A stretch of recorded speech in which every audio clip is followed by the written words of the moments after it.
Assalamualaikum warahmatullahi wabarakatuh. Waalaikumsalam warahmatullahi wabarakatuh. Terima kasih saya ucapkan buat rekan-rekan semua telah hadir saat ini. Mungkin ini bukan untuk menyombongkan diri, bukan hanya untuk berbagi ilmu apa yang saya dapat di pelatihan calon guru penggerak akan saya berbagi dengan rekan-rekan semua, yaitu berkaitan dengan budaya positif. Oke, langsung aja saya mulai ya.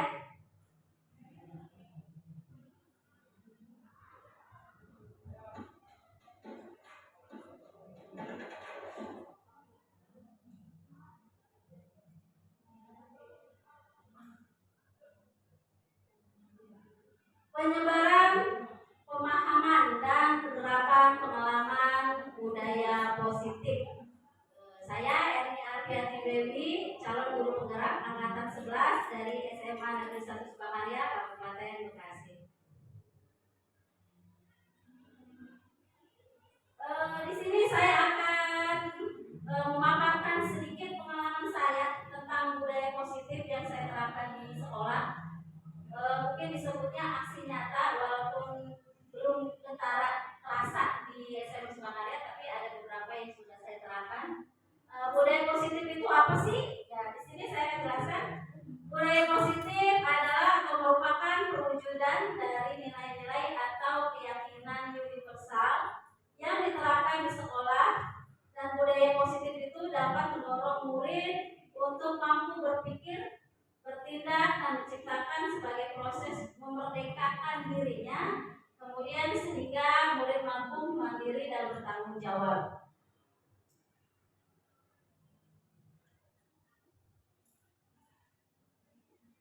Oke, konsep inti budaya positif. Jadi yang akan saya jelaskan di sini ada 7 poin. Yang pertama itu perubahan paradigma belajar. Kita berkaitan dengan tentang kependidikan yang ada di negara kita, terutama di SMA kita. Berikutnya ada disiplin positif, kemudian ada nilai-nilai kebajikan, kebutuhan dasar manusia, motivasi perilaku manusia, kemudian posisi kontrol guru, keyakinan kelas, dan yang terakhir adalah segitiga restitusi.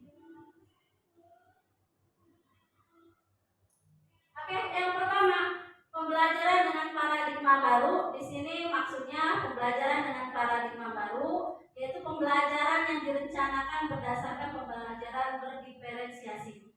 Kalau kita ngomongin kurikulum merdeka, kita akan bertemu dengan berdiferensiasi, karena di sini nanti pembelajarannya disesuaikan dengan minatnya anak, disesuaikan dengan maunya anak, dan disesuaikan dengan kemampuan anak.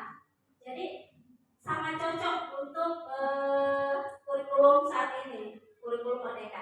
Nanti yang kita inginkan, yang akan kita tuju di sini, peserta didik belajar sesuai kebutuhannya berdasarkan tahap perkembangan sesuai dengan teori psikologi modern untuk mewujudkan profil pelajar Pancasila. Ya, jadi di sini paradigma baru udah nggak seperti zaman dulu lagi, karena ini kurikulum merdeka, jadi pembelajaran berpusat pada siswa.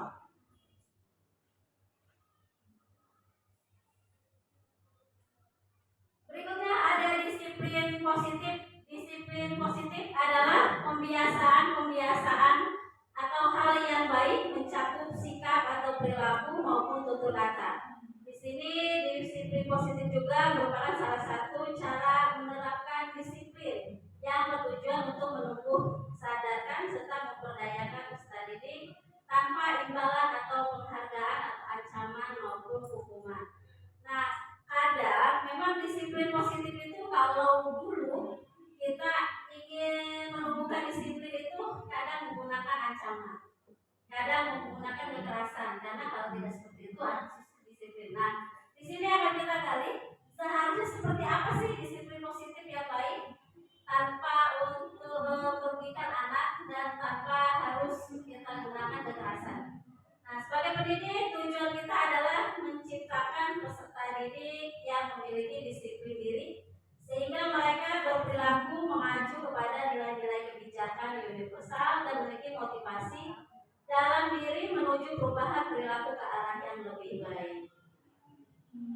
contohnya. Oke, nilai-nilai kebajikan. Nilai-nilai yang disepakati bersama lepas dari suku bangsa, agama, bahasa maupun latar belakangnya. Contohnya seperti ini. Institusi atau organisasi. Contoh di sini ada Hobi Belajar Pancasila. Nilai-nilai kebajikannya yang kita tahu itu ada beriman dan bertakwa kepada Tuhan Yang Maha Esa, kemudian berkebinekaan global, ada gotong royong, ada mandiri, kreatif, dan berkenalan kritis. Kemudian ada PYP atau Indo Primary Years Program. Nah, di sini nilai kebajikannya ada toleransi, rasa hormat, integritas, mandiri, menghargai, empati, antusias, keingintahuan, kreativitas, kerjasama, percaya diri, dan komitmen. Yang terakhir, keterampilan hidup atau life skill, dapat dipercaya, lurus hati, mendengarkan yang aktif, tidak merendahkan orang lain, dan memberikan yang terbaik dari beliau. Kemudian yang keempat, kebutuhan dasar manusia. Ya, setiap manusia punya kebutuhan. Nah, di sini kebutuhan dasarnya merupakan segala sesuatu yang kita lakukan yang mendapatkan apa yang kita inginkan. Seluruh tindakan yang kita lakukan memiliki tujuan dan semua usaha terbaik yang kita lakukan agar kebutuhan dasar kita terpenuhi. Apa aja kebutuhan dasar manusia? Nah, di sini akan saya jabarkan ada 5. Yang pertama, bertahan hidup. Ya, bertahan hidup itu berarti kita butuh apa? Butuh makanan, pakaian, tempat tinggal, keamanan dan kesehatan. Yang kedua, kasih sayang dan rasa diterima. Rasa diterima, dipedulikan, berbagi, kerjasama, dan menjadi bagian dalam kelompok. Yang ketiga, penguasaan. Harga diri, keinginan untuk dianggap, ingin memimpin, berprestasi, diakui, dan didengarkan. Kebebasan, untuk mandiri, melakukan pilihan, mencoba hal yang baru, mampu mengendalikan arah dirinya. Yang terakhir adalah kesenangan, bermain, humor, antusias, dan tertawa. Itu adalah 5 kebutuhan dasar manusia. Berikutnya ada motivasi perilaku manusia. Jadi ada motivasi ekstrinsik, ada intrinsik. Yang pertama ada untuk menghindari ketidaknyamanan atau hukuman. Jadi kadang-kadang orang melakukan sesuatu itu ada motivasinya, ada dorongan ekstrinsik, ada intrinsik. Yang ekstrinsik itu tadi yang pertama karena menghindari hukuman. Berikutnya untuk mendapatkan imbalan. Kadang-kadang kita melakukan sesuatu kalau nggak ada penghargaannya, nggak ada imbalannya, kadang-kadang kurang termotivasi ya. Yang terakhir adalah intrinsik di sini untuk menjadi orang yang mereka inginkan, menghargai diri sendiri dengan nilai-nilai yang mereka percayai. Kadang-kadang tidak bisa menjadi diri sendiri, tapi hanya ingin dilihat orang lain, jadi harus berubah menjadi apa yang mereka inginkan. Itu 3 motivasi perilaku manusia. Nah, di sini kita mau bicara disiplin positif. Nah, di dalamnya nanti ada hukuman, ada konsekuensi, ada restitusi. Sekilas sebenarnya mirip, tapi dalam pelaksanaannya sebenarnya berbeda. Hukuman itu tidak terencana, kadang-kadang dadakan. Kita memberikan hukuman. Kemudian murid tidak tahu apa yang terjadi, tidak terlibatkan. Berikutnya bersifat satu arah, kemudian berupa hukuman fisik atau psikis. Yang kedua, konsekuensi itu berbeda dengan hukuman. Ya jabarannya terencana atau disepakati. Jadi ada 12 pihak menyetujui bahwa jika melanggar suatu kebijakan hukumannya harus seperti apa atau konsekuensinya harus seperti apa. Jadi harus ada interaksi. Berikutnya, murid tetap dibuat tidak nyaman. Terakhir, sikap guru selalu memonitor murid, jadi pemantau. Yang terakhir, restitusi. Nah, ini adalah restitusi yang akan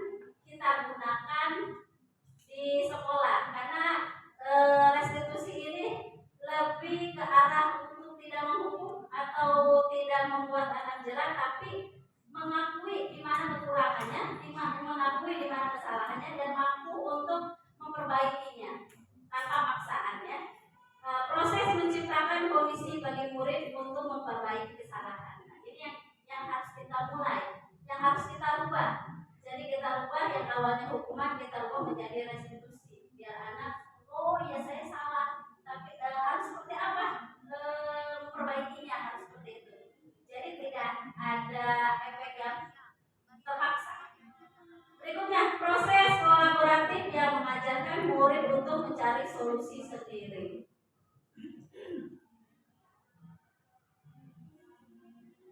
Kelima, posisi kontrol guru. Nah, di sini berkaitan dengan restitusi, nanti guru itu ada di 5 posisi.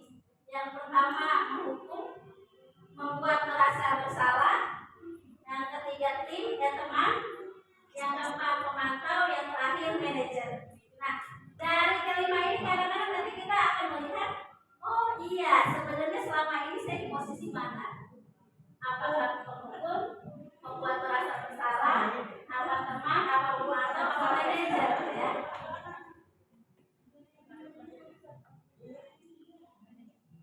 Oke,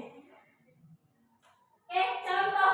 Nah, ini kita ambil contoh yang biasa terjadi di kehidupan sehari-hari, apalagi di sekolah. Contohnya adalah siswa tidak memakai atribut lengkap saat upacara bendera. Nah, kadang kita sebagai guru tanpa menanyakan kenapa nggak pakai atribut, alasannya apa tidak. Kadang-kadang kamu nggak pakai atribut, maju ke sini hormat pada bendera selama 1 jam. Nah, itu yang disebut posisi guru sebagai penghukum. Ya, tanpa bertanya kenapa gitu. Jadi selama ini berarti oh iya saya posisinya penghukum, nggak nanya lagi, main hukum aja, udah dijemur, udah hormat bendera di tengah lapangan gitu ya. Berikutnya yang kedua, membuat merasa bersalah. Nah, ada kalimatnya yang sebenarnya membedakan. Kalimatnya seperti ini. Berapa kali ibu atau bapak harus memberitahu kamu? Kamu selalu saja mengecewakan ibu atau bapak. Nah, kalimat itu jadi membuat anak merasa bersalah. Kenapa sih udah dibilangin kok masih melakukan seperti itu? Kamu udah mengecewakan ibu misalkan. Nah, itu kalimat itu udah membuat merasa bersalah. Jadi anak merasa bersalah. Kalau merasa anaknya belum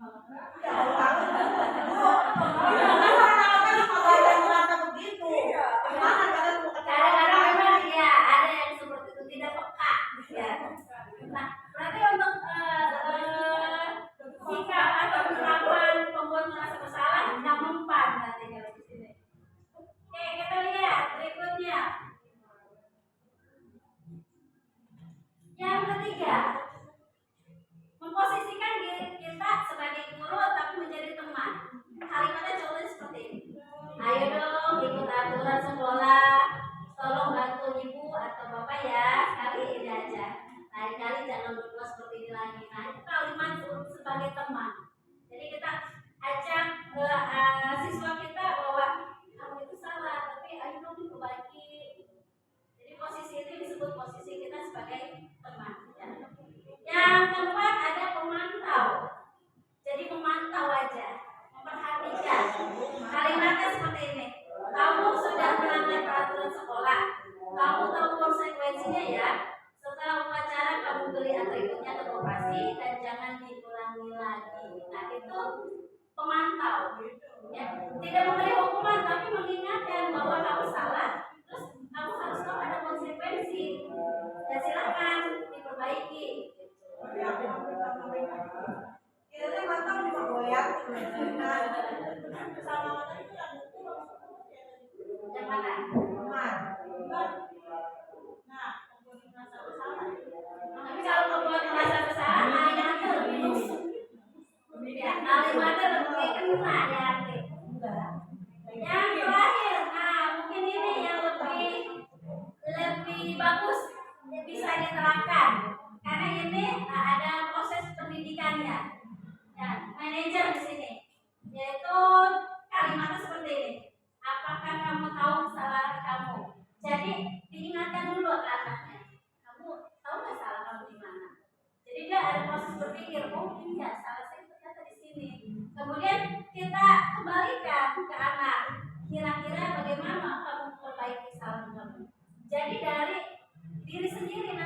muncul, oh iya saya salah, saya harus memperbaiki. Dengan cara apa saya memperbaiki?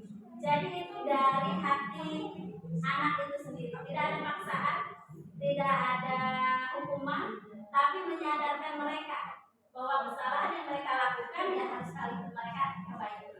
Nah, yang posisi kontrol guru yang lebih enak itu sebagai guru, saya rasa di posisi manajer, karena tidak akan menyakiti siapapun, tapi mengingatkan anak agar anak bisa berpikir, oh iya salah saya di sini, berarti saya harus memperbaiki.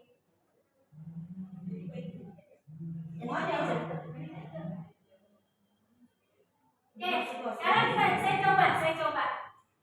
Ada kalimat, saya ingin tahu kira-kira maksudnya kemana? Posisi kontrol apa? Posisi kontrol apakah aku? Kedua tadinya, kedua. Saya kecewa sekali dengan kamu. Kedua kayak Merasa ya itu. lagi saya ngomong gitu. Jadi membuat merasa bersalah, ada rasa kecewa gitu. Jadi ditekankan merasa kecewa. Berikutnya yang kedua, kamu tidak pernah benar melakukannya. Nah, kalau ini gimana? Hukum. Hukum langsung menjas. Iya, Iya. Ini adalah posisi hukum. Kamu tidak pernah benar melakukannya. Jadi anak itu langsung dijas salah. Berikutnya yang ketiga, apa rencanamu untuk menyelesaikan masalah ini? Manajer. Manajer. Ya, jadi dikembalikan ke anak. Berikutnya, ayolah lakukan kegiatan ibu ya. Ada kata ayolah, baca ayolah.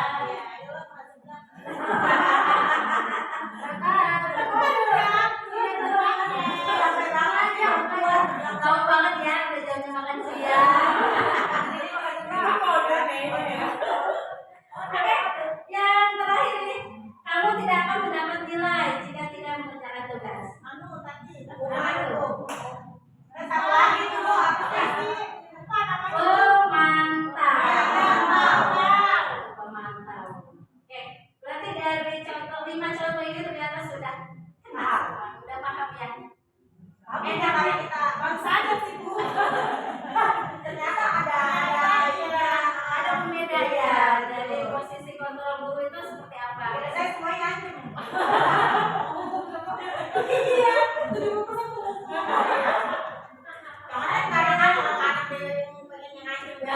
Oke, yang keenam ada keyakinan keras. Nah, ini sebenarnya tidak asing buat Bapak Ibu, karena di kurikulum Merdeka sudah dikenalkan. Saya rasa di kelas juga pas tahun ajaran baru sudah mencoba ya. Ada keyakinan kelas, ada keyakinan mata pelajaran, ya. Nah, di sini ada pertanyaan saya. Kadang ada sulit untuk membedakan apa itu keyakinan kelas. Kenapa bukan peraturan kelas? Ada yang kelas, ada yang tahu apa bedanya keyakinan kelas dengan peraturan kelas?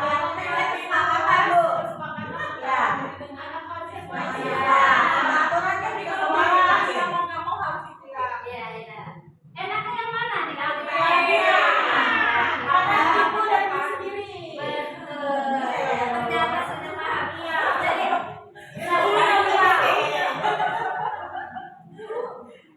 enak keyakinan kelas, karena kalau dalam keyakinan kelas itu ada kesepakatan. Sebenarnya itu maunya anak. Jadi kita hanya oh iya, nanti kalian maunya seperti ini, kita dukung asalkan nanti tidak dilanggar. Karena kalau dilanggar berarti ada konsekuensinya, ya. Nah kalau peraturan memang sudah saklek dari misalnya ya, dari sekolah misalkan peraturan begini gitu. Jadi kita mau tidak mau harus mengikuti ya, kayak itu keyakinan kelas. Oke, di sini nah pembentukan keyakinan kelas, walaupun Bapak Ibu sudah pernah melaksanakan, sedikit saya kupas tentang pembentukan keyakinan kelas.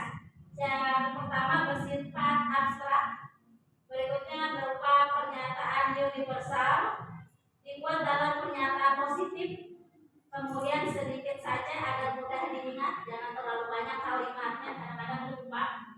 Kemudian sesuai dengan kondisi kelas dan sekolah sehingga mudah diterapkan. Jadi kita buat keyakinan kelas itu harus melihat kondisi, jangan terlalu tinggi. Misalkan keyakinan kelasnya yang terlalu tinggi tapi anak tidak mengikut, nggak bisa mengikuti, tidak, jangan. Jadi kita lihat kondisi aja. Berikutnya, semua warga sekolah atau warga kelas dilibatkan saat membuat keyakinan kelas, karena ini adalah kesepakatan maunya seperti apa dan kita nanti sepakati. Itu keyakinan kelas. Berikutnya yang terakhir ini segitiga restitusi. Nah ini proses penyelesaian permasalahan yang mungkin pernah kita lakukan dan kita tidak tahu namanya apa. Ya. Nah, kita bahas di sini suatu proses dialog yang dijalankan oleh guru agar dapat menghasilkan murid yang mandiri dan bertanggung jawab. Nah, tahapan segitiga restitusi yaitu bentuknya seperti ini. Ya. Yang pertama ada menstabilkan identitas. Berikutnya ada validasi tindakan yang salah. Yang terakhir menanyakan keyakinan kelas. Nah, dari ketiga tahapan ini nanti saya akan berikan contoh ya.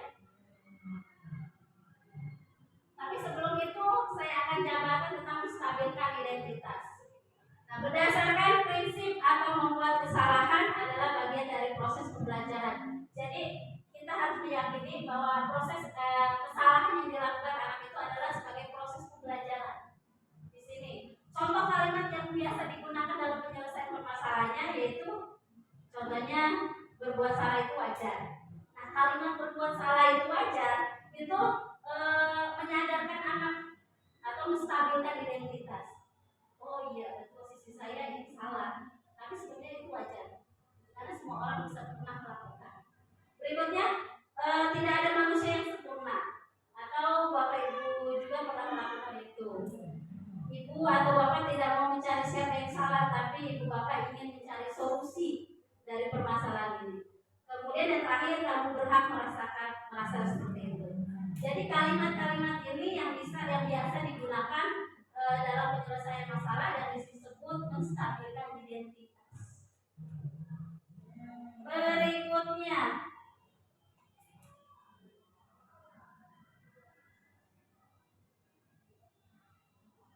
validasi tindakan yang salah. Nah, berdasarkan prinsip setiap perilaku berupaya memenuhi suatu kebutuhan tertentu. Nah, kalimatnya biasanya kamu pasti punya alasan mengapa melakukan itu. Nah, kalimat itu yang disebut validasi tindakan yang salah. Atau ada kata padahal kamu bisa melakukan yang lebih buruk dari ini. Atau kamu patut bangga karena telah melindungi sesuatu yang penting buat kamu. Atau kamu melakukannya karena mempertahankan sesuatu yang penting bagimu. Nah, itu kalimat atau kata-kata yang ada pada validasi tindakan yang salah. Berikutnya,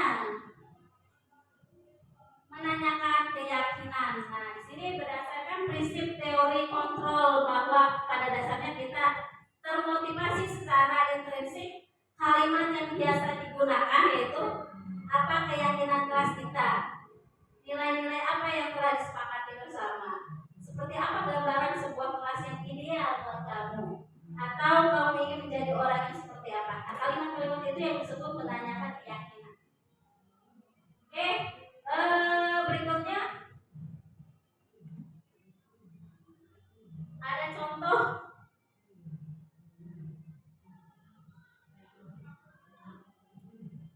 Mudah-mudahan bisa dibuka. Ini ada contoh penerapan segitiga restitusi.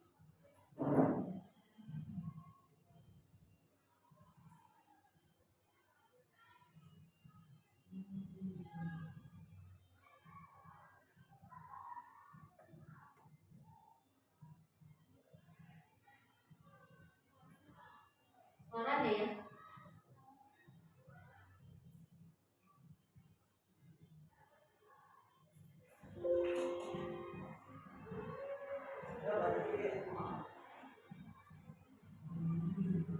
Maaf, sinyal.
dukung.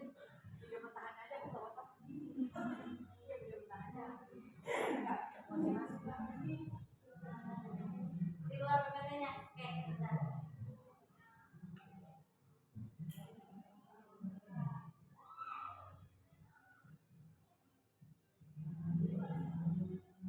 Di sini nggak apa-apa ya? Aku mau di luar aja. Di WA ya? Misalnya.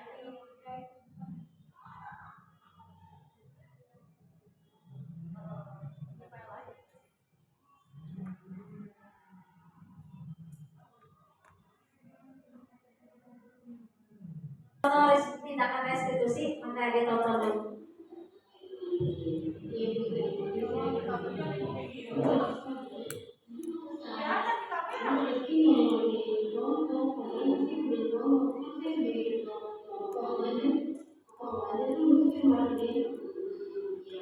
Kalau begitu di posisi Anggi itu akan sampai misalnya. Jadi memang itu harus mengingatkan.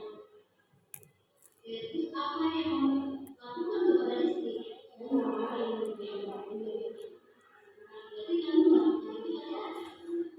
Itu kamu itu ini masih kemarinnya kalau itu kamu itu masa ambil menjadi kelompok kemudian sama jadi Anggi belajar kemudian tugas kelompok itu memang harus dikerjakan dan itu sangat menarik Anggi sudah melakukan hal yang radikal sekarang tindakan Anggi sampai ke perang gereja itu menurut keyakinan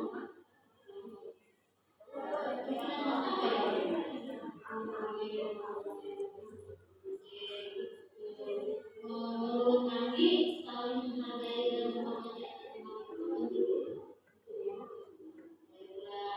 kalau memang itu penting berarti harusnya Anggi seperti apa menghadapinya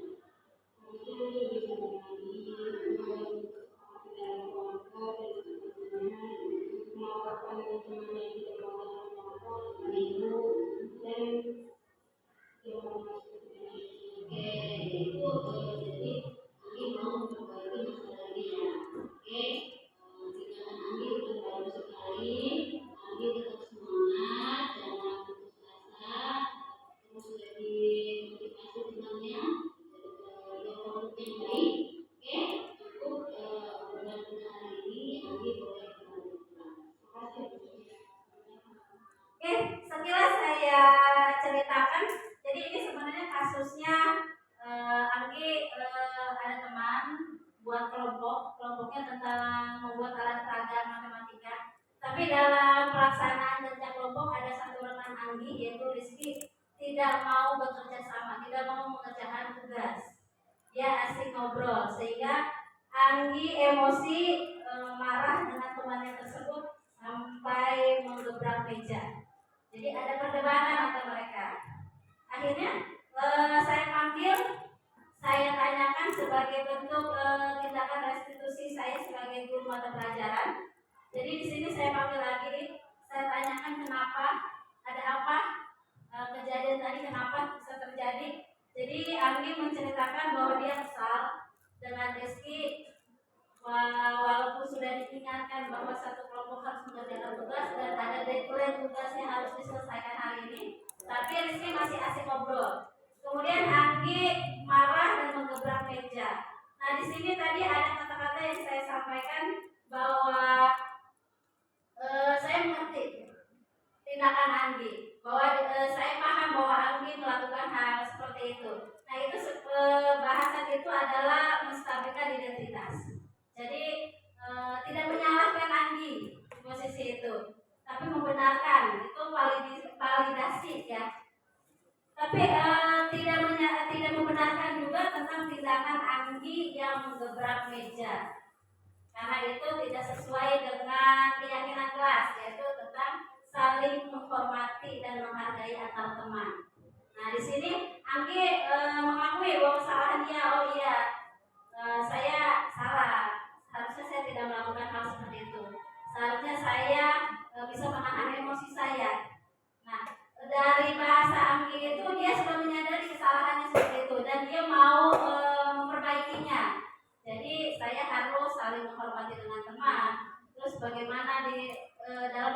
kelompok itu harusnya etikanya seperti apa. Jadi tadi Abi sudah mengatakan bahwa dia akan lebih adil lagi dengan anggota kelompoknya.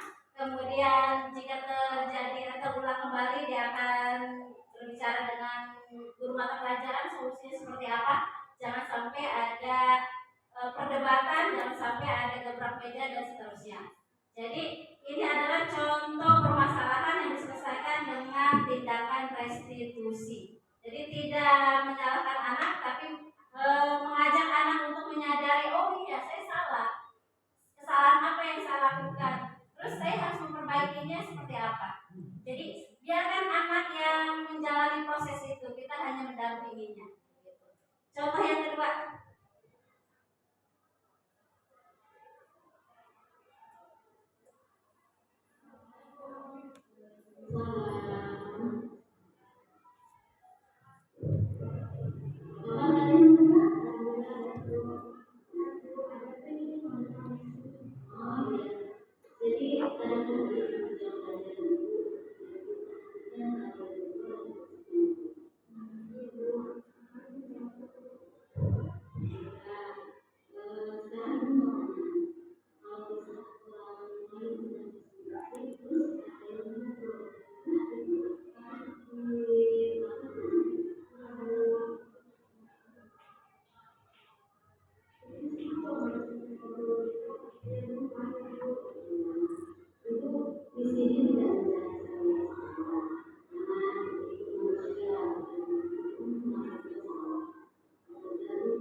kasus kedua.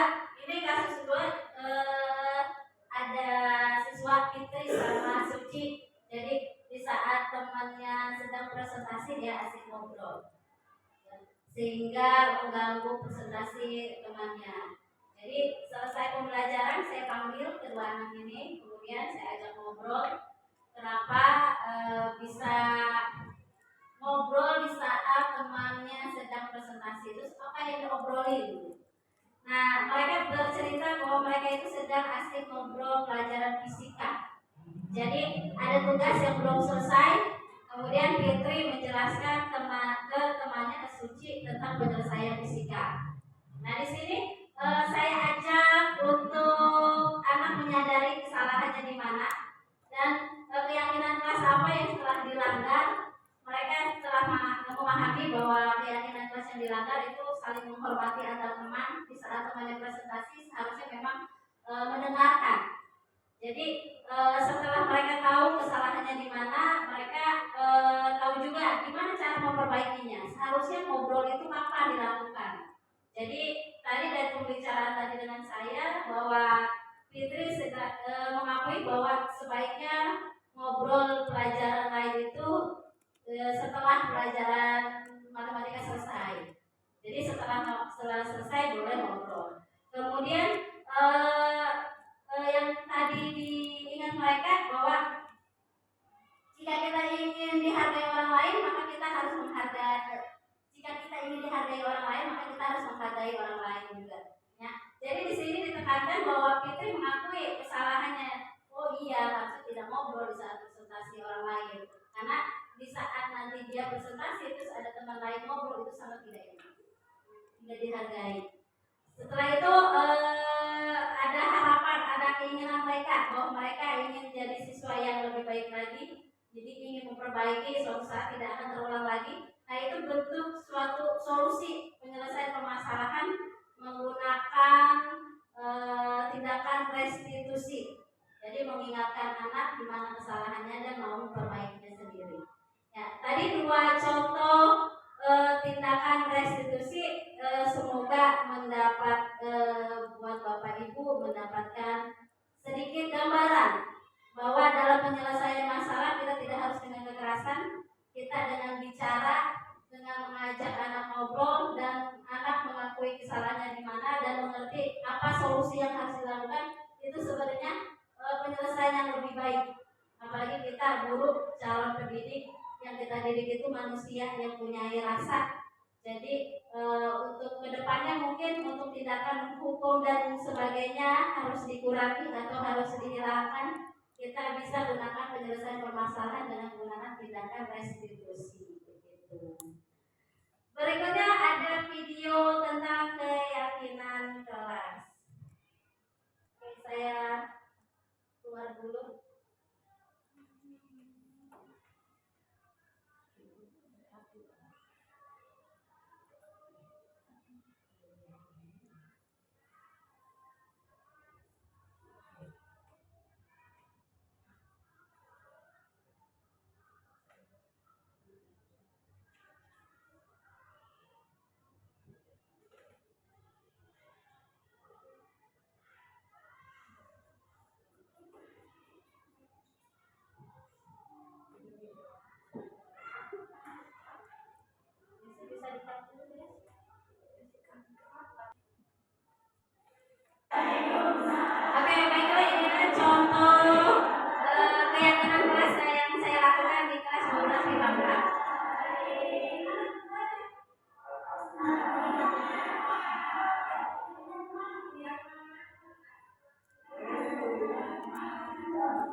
tidak harus sama dengan keyakinan kelas matematika.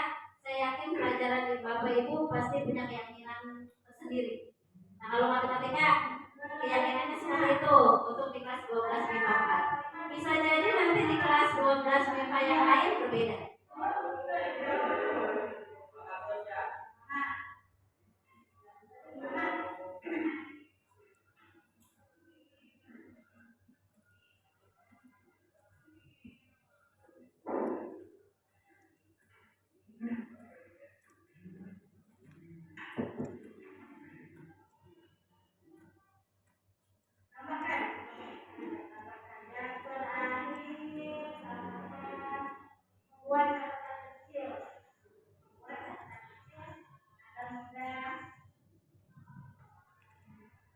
Membuat catatan kecil.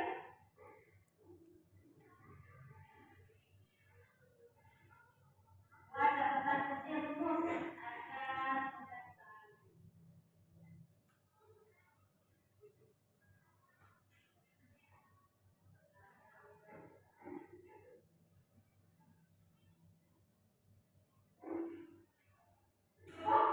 ada yang mau menambahkan? Cukup ya. Oke. Nah, Ibu pada kembali keyakinan kelas matematika yang pertama Tuhan sebelum dan sesudah pelajaran ngajar ya. Kemudian tidak mengolok-olokkan, tidak frustasi. Yang ketiga yakin pada diri sendiri pasti bisa. Yang keempat misalnya jika tidak mengerti atau tidak paham. Yang kelima selalu semangat dan bahagia. Yang terakhir untuk catatan kecil rumus agar mudah dipahami. Cukup ya? Ini yang kita sudah ya. Jangan sampai lupa. Jadi nanti dalam pelajaran ini kita terapkan dan semoga tidak ada yang lambat karena ini adalah keyakinan kalian. Oke? Itu terima kasih. Jadi keyakinan positif kita lanjut. Belum actingnya belum semua serba otodidak. Oke, tadi video keyakinan kelas. Jadi gambaran dari semua bahwa kembali ke siswa. Jadi pelajaran kita kali ini untuk kurikulum merdeka. Jadi semua pembelajaran itu berpusat pada anak. Jadi kita hanya sebagai fasilitator. Dan apapun yang kita buat sebenarnya tujuannya untuk anak juga. Oke, yang terakhir mungkin kesimpulan. Jadi saya harus masuk lagi ke tanpa. Oke, penutup di sini. Atau sebelum penutup ada yang ingin disampaikan dari Bapak Ibu tentang pembahasan saya tadi tentang budaya positif, ya, budaya positif, dan itu adalah beberapa contoh yang saya lakukan di sekolah di SMA 1 Sukakarya. Walaupun semuanya membutuhkan proses, tapi ada beberapa tindakan yang sudah saya lakukan. Salah satunya itu tentang keyakinan kelas, kemudian tindakan restitusi yang saya lakukan. Adakah tanggapan dari Bapak Ibu berkaitan yang saya sampaikan? Misalkan, oh iya ternyata selama ini saya sudah melakukan segitiga restitusi, tapi kita nggak tahu namanya, tentang penyelesaian permasalahan dengan siswa-siswi kita. Silakan, ada yang mau menambahkan atau ada yang menanggapi apa yang saya sampaikan untuk memperlambat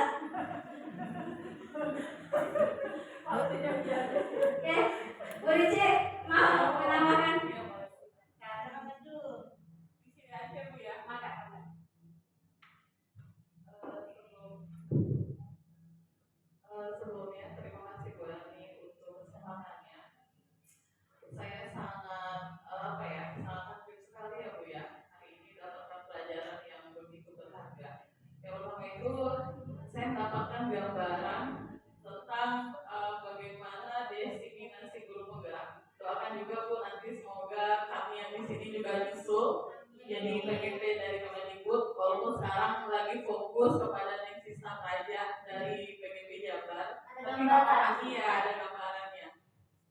Nah yang kedua yang menarik saya ambil di sini adalah ternyata kita selama ini jadi guru masih belum sadar 100%.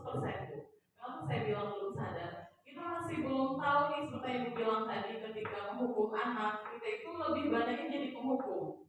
Jadi ketika ada anak yang bersalah, kita nggak nanya dulu nih, kenapa sih kamu nggak pakai topi? Bisa aja mungkin dia belum punya gagal kelas 10. Kenapa sih kamu nggak pakai dasi? Kenapa sih kamu kayak gini? Ternyata kita itu lebih banyak jadi penghukum. Nah setelah kami mempelajari hal yang seperti ini, otomatis ilmu yang kami dapatkan juga banyak dan kami bisa introspeksi diri. Ternyata guru itu lebih bagusnya untuk ke teman. Jadi ketika ada anak bersalah, kita nggak harus langsung menghukum, tapi ada baiknya juga kita ajak dia ngobrol. Pokoknya kita ini sebagai temannya dia. Makanya kalau kita sudah bisa sudah bisa menjalin hubungan emosional kita terhadap anak, nanti pun anak juga ikut senang belajar dengan kita. Kalau anak sudah senang belajar sama kita, insya Allah nanti pemahaman materi yang kita ajarkan ke dia, insya Allah nanti akan sampai dan hasil belajarnya juga nanti akan meningkat seperti itu. Itu saja berarti. Terima kasih. Assalamualaikum warahmatullahi wabarakatuh. Terima kasih Bu Rici, benar. Berarti untuk kontrol posisi sebagai teman yang lebih kena di hati buat Bu Rici. Oke. Ada tambahan kali Bu Fitri sebagai guru BP pasti pernah selalu bertemu dengan siswa yang bermasalah berkaitan tentang segitiga institusi seperti apa?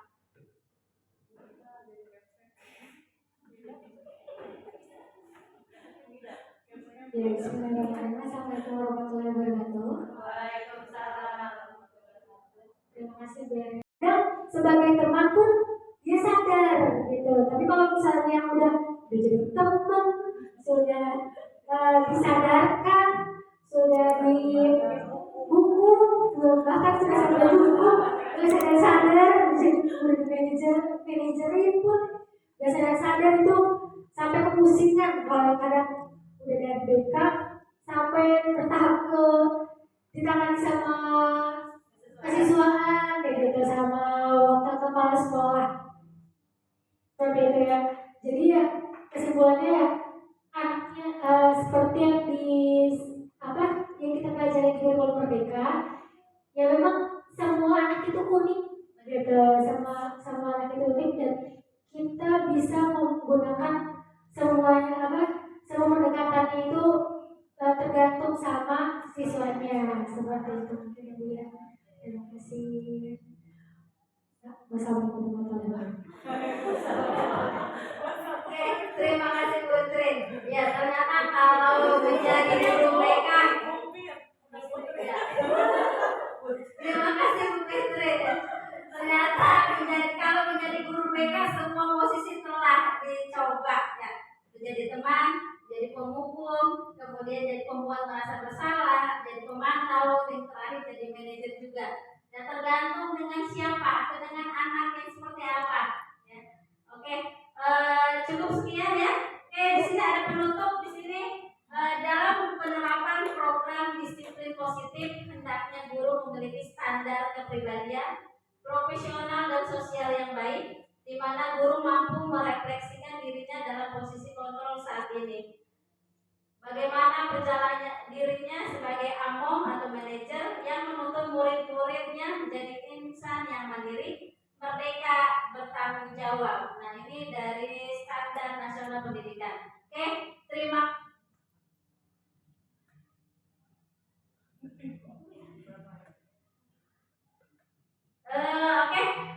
itu penutup dari saya. Mungkin ada tambahan lagi. Oke, mungkin ada sedikit kali ya. Mulai ngantuk. Sebelum ditutup kita ice breaking dulu. Walaupun ini mungkin ice breakingnya dadakan. Oke, berdiri dulu ya Bu. Yeay.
terima kasih.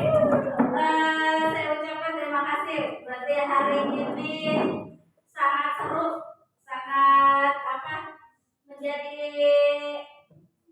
kenangan buat saya. Terima kasih sudah datang di kegiatan hari ini. Walaupun habis lomba ada capeknya dikit, ada laparnya dikit. Ya banyak laporan. Oh, laparnya banyak. Oke, terima kasih. Semoga apa yang saya sampaikan bermanfaat buat Bapak Ibu, dan kita bisa menggunakan, kita bisa memakai segitiga restitusi yang tadi saya jabarkan atau keyakinan keras di kegiatan pembelajaran kita. Assalamualaikum warahmatullahi wabarakatuh. Setelah mendengarkan apa yang disampaikan oleh Bu Erni tentang budaya positif, sangat menginspirasi saya, terutama dalam penyelesaian masalah dengan metode segitiga restitusi. Dan saya baru tahu ternyata dulu pun saya melakukan itu dalam penyelesaian masalah itu tetapi saya tidak tahu namanya. Terima kasih ilmunya. Semangat terus Bu Erni dalam pelatihan guru penggeraknya. Semoga ilmunya bisa diterapkan di sekolah kita di SMAN 1 Sukakarya dan bisa diikuti oleh rekan-rekan yang lainnya untuk segera menjadi calon guru penggerak. Terima kasih. Wassalamualaikum warahmatullahi wabarakatuh.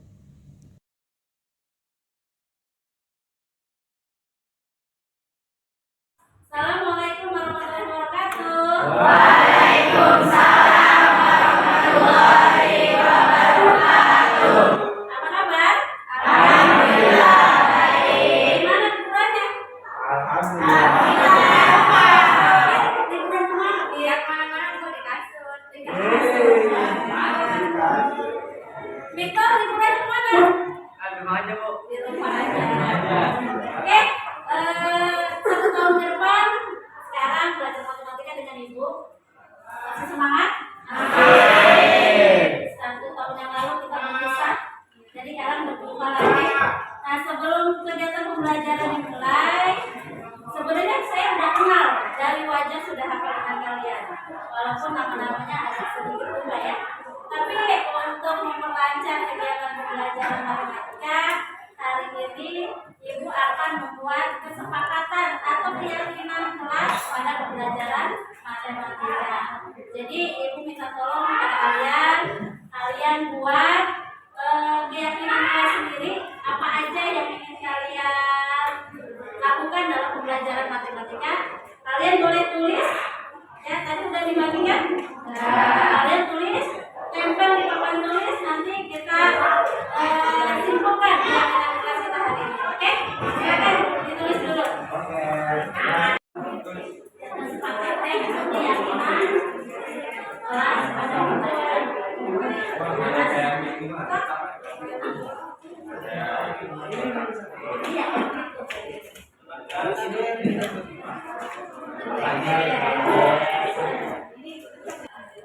Oke, sudah belum?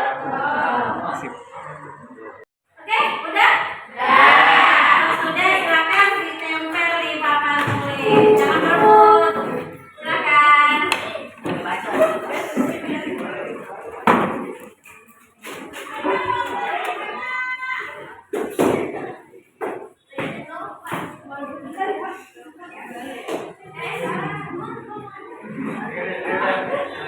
Jangan tinggi-tinggi, Ibu nggak bisa baca. Sudah sampai. Ini sudah, ini adalah pikiran kalian, keyakinan kalian pada pembelajaran matematika. Ibu sebutin satu-satu ya. Yang pertama, sebelum dan sesudah belajar kita harus berdoa agar kegiatan pembelajaran dimudahkan. Setuju? Setuju. Boleh ditulis, Randy. Berdoa sebelum dan sesudah belajar agar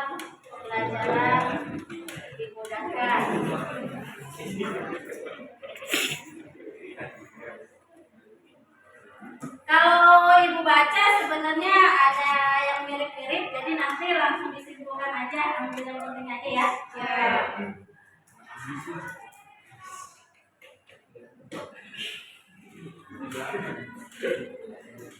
Oke, yang kedua di sini ada beberapa yang mengucapkan atau menulis tidak mengolok-olok teman di saat presentasi.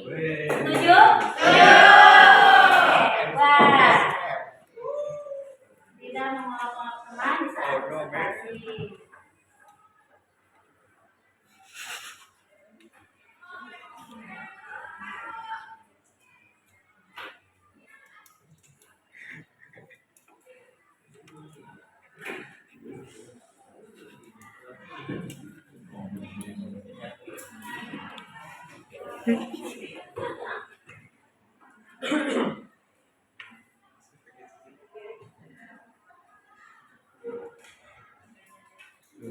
Oke, keyakinan yang lain ini ada, saya ambil ada beberapa yang mirip kata-katanya. Yakin pada diri sendiri pasti bisa. Setuju? Setuju. Oke. Yes. Oh yes.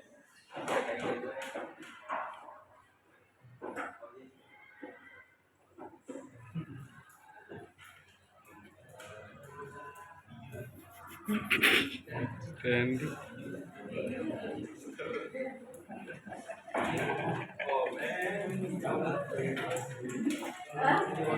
Pasti bisa.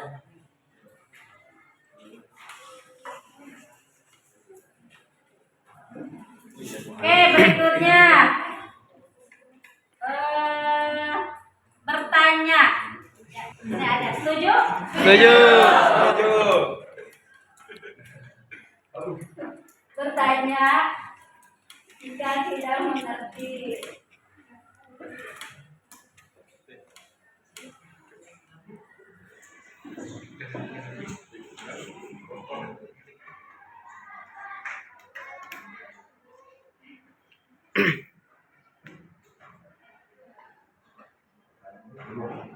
Berikutnya ada kalimat selalu semangat dan bahagia.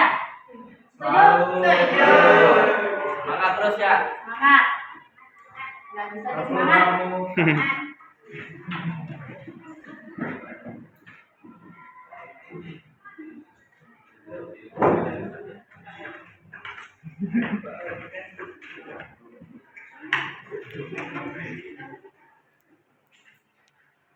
Tambahkan.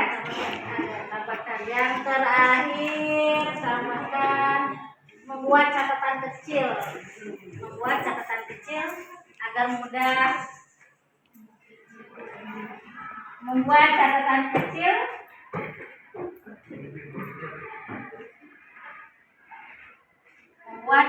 kecil rumus agar